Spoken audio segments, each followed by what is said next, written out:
Hi, welcome to my channel. Today I'm going to be sharing with you our fourth quarter review for our homeschool year. So if you enjoy this type of content and other homeschool and lifestyle content, please remember to subscribe and let's get into it. Okay, I just want to start off by saying sorry for my lighting situation. I keep trying to fix it, but it's a little overcast and gloomy today. So it's like the sun comes in and out. It's doing weird things. So sorry, the lighting's a little bit, I don't know, it's shadowy and weird. So bear with me for that, but I can't believe it's already the fourth quarter, and I feel like I filmed the third one just barely, which basically I did just because we were ending our school just a little bit early since we're going on vacation and I'm having surgery right after that. So we just needed to be done. Today was actually our last day of school and we are very excited about it. And we finished all of our read alouds and all the things, and it just felt good. It feels good to be done with these things. So I was just gonna go through a few things.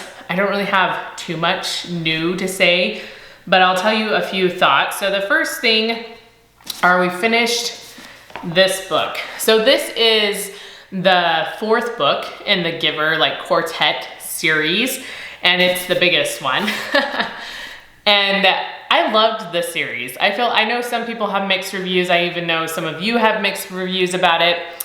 I thought it was so good. This book was really good. My kids every single day you gotta read more, you gotta read more. And I'm like, I've already read too much and we don't have time to read more right now. Sorry, I keep looking at the camera and it's just so weird and shadowy, so it's bothering me. Anyways, I'm like, oh, can I rotate? I don't know. We might get some thunder in the background too. We'll get a whole show going on for you guys. And I can hear it. I don't know. I don't think you can, but it's coming. And this book was just so good. I really liked it. It took a lot of the different stories and kind of tied them together in a very interesting way. And then also has a Satan type of a figure in this book, and that is defeated in a way that by love and family and community. And I feel like it had a lot of really good underlying Christian themes. And so that was something that I really liked about it as well. But I feel like I already kind of gave some things away.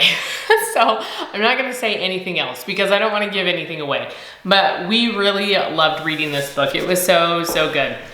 And we're sad. One of my daughters there's no more, that's it. She was so sad that was the end. And it does, it ends, I feel I guess slightly abruptly, and you wish you knew a little bit more about some of the other storylines and things, but I still feel like it was really good. And then the other book we read was the story of George Washington Carver, and this was actually part of our geography curriculum, and we didn't have a reader, so we finished what was that book, Soft Rain. I talked about that in my third quarter review. We finished that one, and then there wasn't one for a little while because we were trying to finish the Southern States. And so sometimes in this, they don't introduce a new reader if you're still finishing up a certain section of the United States. They'll wait till you start a new one. So we started the Midwest, and that's why George Washington Carver. But then I realized that we were exactly halfway through this book, and there were too many Midwestern states for us to get through them, even close, by the end of the school year. And so I was like, let's just read the book since we already started it, and then we'll just do the Midwestern states in the fall.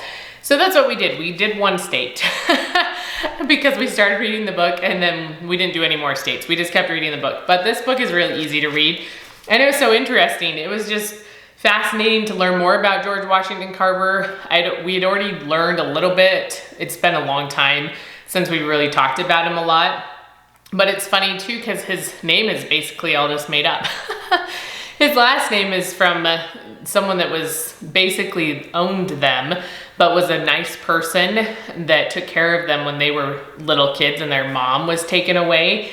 And then Washington, he wanted to have a different name because there was a George Carver and it would get confusing. So he's like, okay, maybe Washington. And he made that his middle name. So I was just like, wow, his whole name is just made up. So it was just really funny to learn. But it's really cool to go through his story and to learn some of the things that he did for us, for science. I really enjoyed it. I think the kids did too. I think it was one of the more interesting books we read and not like goofy or weird. So we all enjoyed it. And since we are talking about geography, we did start, I mentioned how we were gonna start doing games more on Thursdays, and we did do that a few times, and things were just crazy. Like this last month has been a little bit crazy, and we went on a little mini trip, so that got interrupted quite a few times. The times we did it, I actually really enjoyed it, and it was a lot of fun to have it either have Thursdays for a geography game day, or to kind of incorporate a few other subjects and have it a little bit more of a game day, which sometimes we do on Fridays as well. But we were just we squished all of our geography curriculum into Tuesday so that we could have a little bit more hands-on learning about geography on Thursday, because I just feel like doing some of those games helps us learn way more than just reading about the places. And so trying to figure out where things are on a map and all that kind of stuff, I wanted them to have that kind of experience as well, and not just here are all the facts. So that is working. I think we're still gonna plan on trying to do that in the fall as well, but we didn't get a chance to fully test it out just because of how our schedule was, and we didn't start it till like a month ago anyway, so you know, we'll keep trying. Okay, and then science, I mentioned in the last video, the last quarterly review, that we were doing safety, and this is the workbook, and we were on lesson 6.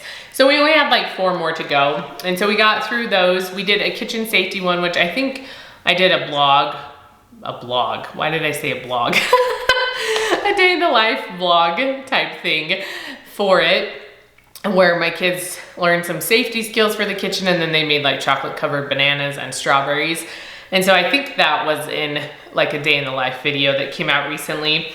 And I enjoyed safety. It's a little different of a topic because you're kind of jumping around from a lot of different, it's all about safety, but you're covering like the kitchen and the fire safety, and there's gun safety in here. There's, I think even if like fire safety, there's electricity, there's natural disaster, right? So it's kind of a wide variety of topics, but I feel like they did a pretty good job at hands-on involvement. I was worried how that was gonna work out because some of them don't lend themselves to great hands-on involvement. So I feel like there were some good things. I did like how with the kitchen one, they had us in the kitchen doing an activity and practicing those safety skills.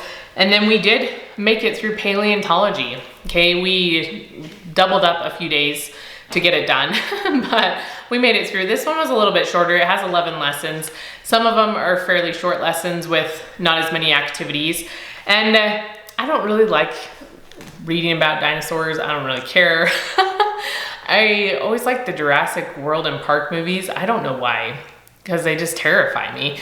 But learning about paleontology isn't something that super intrigues me. And so some of my kids really liked it. It wasn't my favorite to study, but there was some really cool things. They did tie in archaeology because, they're similar. You're both like discovering things that have been left in the earth. One of it's, plants and animals. The other's like actual people and civilizations and that kind of stuff. So I like how they tied both in. I would say, I didn't ask them, but I would say my kids' favorite activity was when they got to excavate chocolate chips from chocolate chip cookies. I just bought like some Chips Ahoy cookies, the soft ones, the chewy ones from Walmart. And then they just used toothpicks and they excavated them. It even had like a little paper in here for that particular lesson. So it looks like there's nothing written because you use the cookie. So you put the cookie here, and then you draw a map. You can kind of see her map. And then you draw pictures of where you can see chocolate chips. And then as you dig them out, if there's any hidden, you put them on the map as well. So like teaching how when they're actually doing these things, paleontologists and archaeologists, they're marking their sites, marking where everything is, keeping track of it all. They're very careful about how they take things out. So it had the artifact laboratory, which was the chocolate chips, and then the crumb dirt pile over here. So that's the rest of the cookie. And my kids, excuse me, my kids and my toddler really liked it. He wanted to stick all the toothpicks in the chocolate chips and eat them that way. And in the cookie, he wouldn't eat the cookie if you couldn't stick them and pick them up. So they really enjoyed it. And like I said, there was some fun activities. We did make some fossils. I don't feel like that one worked as well, but my kids still enjoyed doing it. It was with like cornstarch and water, and you just put little things like dinosaurs, plastic ones and stuff inside of it, let it harden for a few days, and then they kind of excavate it all out very carefully. So they enjoyed doing that. And they found, like, you could see a little bit of like the fossils in it, but I don't feel like it worked as well maybe as it could have. I don't know if it was just user error over here or what, but all in all, we enjoyed them. They weren't my favorite ones, but I still feel like they were still so good, and they were very creative. That's something I love about the Good and the Beautiful stuff. They're very creative about how they keep kids involved. And the last thing I want to mention about science is the Little Hearts in Hands science. I mentioned somewhere, it might have been in a quarterly video. I just talk about so many things, I don't remember where I talk about them.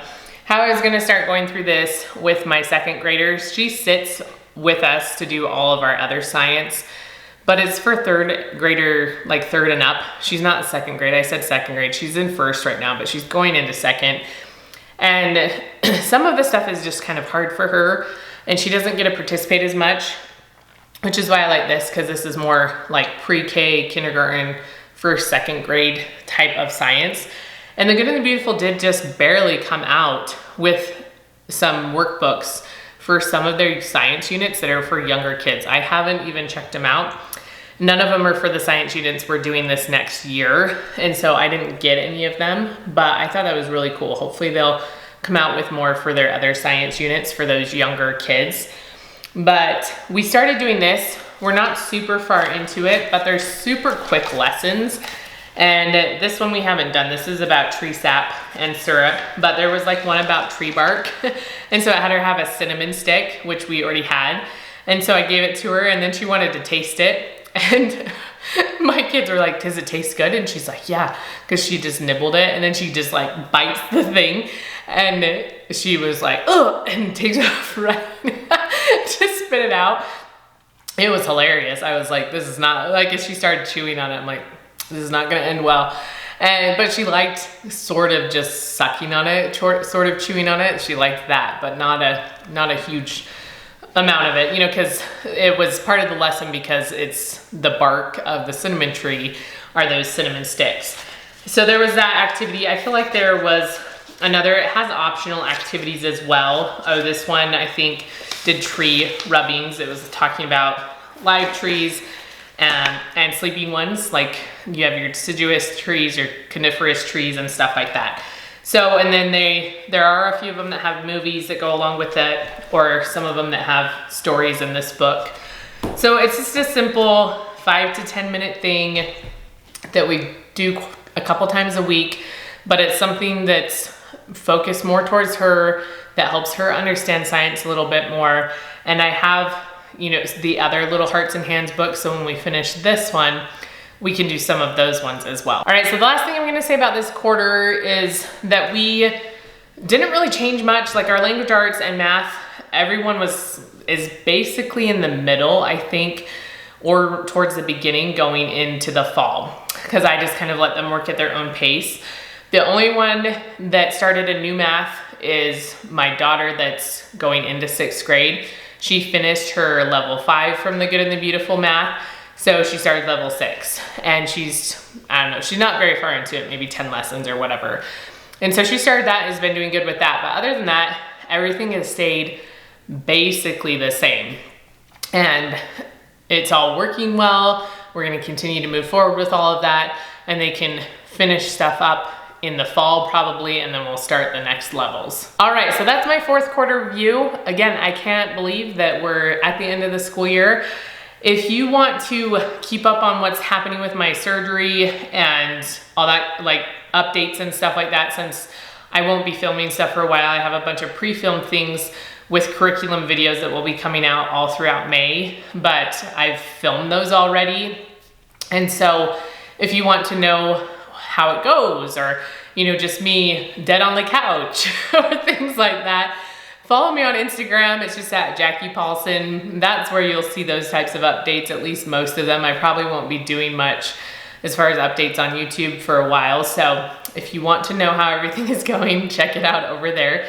This is probably the last video that I'll film, like you'll be seeing before I have surgery. And so I'm not completely sure about that, but it's gonna be pretty close. So that's why I'm telling you. If you wanna know all the updates and all the things going on, follow me on Instagram. And if you enjoy these quarterly review videos, please remember to give me a thumbs up, and I will see you next time.